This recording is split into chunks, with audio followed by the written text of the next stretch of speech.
असुर राजा बलि प्रहलादका नाति, लक्ष्मीनारायण भक्त र धर्मका एक आदर्श पालनकर्ता। त्रेता युगमा उनले ब्रह्माको तपस्या गरी इन्द्रकै जति शक्ति र आयु वर पाएका थिए।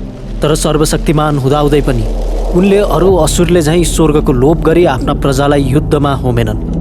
बरु सुशासनले भूलोकलाई नै स्वर्गभन्दा उत्तम बनाउन सकिन्छ भन्ने विश्वासका साथ उनले यसरी राज गरे कि उनको राज्य सामु स्वर्ग पनि फिक्का लाग्न थाल्यो र उनको राज्य यति समृद्ध भयो कि अरू राज्यले समेत उनकै शासनको कामना गर्न थाले।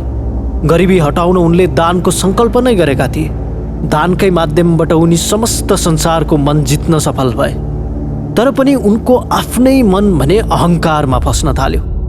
उनलाई आफू जस्तो दानवीर अरू कोही छैन भन्ने घमण्ड चढ्न थाल्यो। देवतालाई पनि उनले तुच्छ देख्न थाले। देवता पुज्नुलाई आफ्नो अपमान मान्न लागे। स्वर्गको शासक हुन पनि आफू बाहेक अरू कोही लायककै छैन भन्ने ठाने र अन्त्यमा महिषासुर र हिरण्यकेशव जस्ता असुरले झैँ राजा बलिले पनि स्वर्ग आक्रमण गरेर कब्जा गरी छाडे।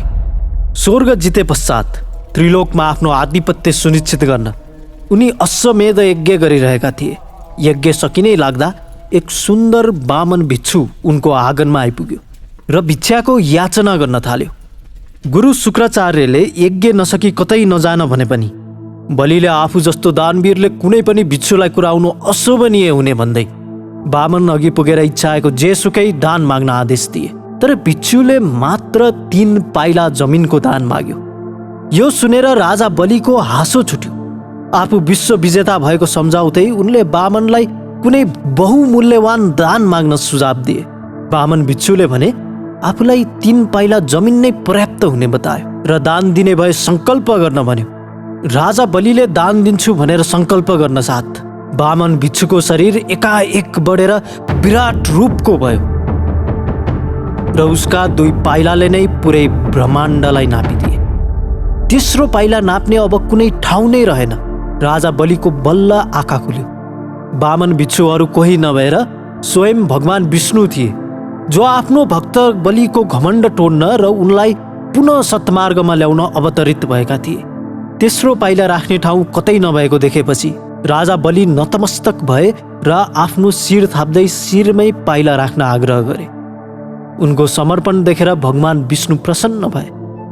पाउ उचाली उनको शिरमा राखे र उनलाई पातालको सुतल राज्य नरेश बनाएर राखे। त्यसै बेला भगवान विष्णुले बलिको धरती प्रेम बुझी उनलाई वर्षको 5 दिन धरतीमा आई शासन गर्ने अनुमति दिएका थिए।